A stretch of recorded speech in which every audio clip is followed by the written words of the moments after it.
Shalom, jumpa lagi dengan saya di Klavus Sukacita. Saya akan memberkati saudara lewat bagian kebenaran firman Tuhan.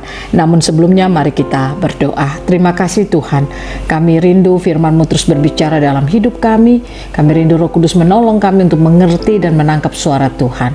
Amin. Bagian firman Tuhan dalam kitab Injil Lukas pada pasalnya yang pertama, ayatnya yang ke-43 sampai ayatnya yang ke-44. Demikian bunyi firman Tuhan. Siapakah aku ini sampai ibu Tuhanku datang mengunjungi aku? Sebab sesungguhnya ketika salammu sampai kepada telingaku, anak yang di dalam rahimku melonjak kegirangan. Demikian jauh bacaan firman Tuhan. Pencinta Klavus yang diberkati Tuhan, saudara harus bangun kesadaran saudara kalau hidup kita bisa mempengaruhi kehidupan orang lain. Artinya kalau saudara sebagai orang percaya yang limpah firman, hidup di dalam firman, maka kehidupanmu pasti akan bisa mempengaruhi kehidupan orang lain. Nah, oleh karena itu mari kita belajar untuk menjadikan kehidupan kita tempat di mana firman itu berdiam. Pastikan saudara dan saya adalah orang-orang yang selalu rindu untuk mendengarkan firman, rindu untuk melakukan firman, rindu untuk firman itu terjadi dalam kehidupan kita. Sehingga ketika kita memberikan hidup kita menjadi tempat di mana firman itu berdiam, saya percaya kehidupan kita pasti bisa mempengaruhi orang-orang yang ada di sekitar kita. Belajar lewat bagian kebenaran firman Tuhan, kehidupan Maria menjadi pengaruh yang sangat luar biasa bagi Elisabet. Dikatakan waktu malaikat Tuhan datang berbicara kepada Zakaria, pada saat itu dikatakan bahwa Elisabet akan mengandung. Dan dikatakan saat itu pun Elisabet mengandung, sekalipun Zakaria dia menjadi bisu karena dia tidak percaya dengan apa yang dikatakan. Dan pada saat itu juga dikatakan oleh firman Tuhan, Maria didatangi oleh malaikat Tuhan dan Maria pun mengandung.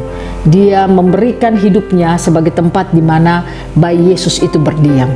Nah, ketika Maria memberikan hidupnya menjadi tempat di mana bayi Yesus itu berdiam, yaitu firman itu tinggal, maka firman Tuhan katakan waktu dia pergi ke rumah Elisabet, dia memberikan salam, bayi yang ada di kandungan Elisabet itu bergejolak. Dan inilah yang menjadi kesaksian dari Elisabet.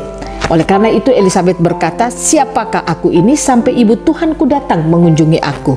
Sebab sesungguhnya ketika salammu sampai kepada telingaku, anak yang di dalam rahimku melonjak kegirangan. Elisabet dapat bersaksi tentang apa yang dia alami dari kehidupan yang dibawa oleh Maria. Nah, oleh karena itu saya ingin ajak saudara belajar lewat bagian kebenaran firman Tuhan ini menjadi gambaran kalau hidup kita tempat di mana kita membiarkan firman itu berdiam, maka kita dapat membuat orang lain pun akan dapat bersaksi tentang kebenaran firman yang mereka terima melalui kehidupan kita. Nah, oleh karena itu jangan jadi orang Kristen yang egois, yang hidup untuk diri sendiri, yang tidak mau memberikan firman itu dalam hidup saudara, tidak mau menghidupi firman, sehingga saudara tidak menyadari bahwa kehidupan saudara itu bisa menjadi batu sandungan bagi orang. Tetapi kalau ketika engkau memberikan firman itu limpah di dalam hidupmu, maka saya percaya hidup kita dapat mempengaruhi sesama kita. Kita dapat membuat orang bisa bersaksi tentang Kristus, firman yang kita berikan bagi sesama kita. Nah, oleh karena itu mari kita belajar dalam hari-hari hidup kita. Jangan kita hidup untuk diri kita sendiri. Pastikan kita hidup mau menjadi berkat bagi orang lain. Dengan cara ambil firman menjadi hidup saudara, supaya hidup saudara bisa mempengaruhi kehidupan yang ada di sekitar saudara. Tuhan Yesus mau menolong kita dalam menjalani hari-hari hidup kita. Kita terus bangun kesadaran kita, kerinduan kita untuk bagaimana firman itu limpah di dalam hidup kita.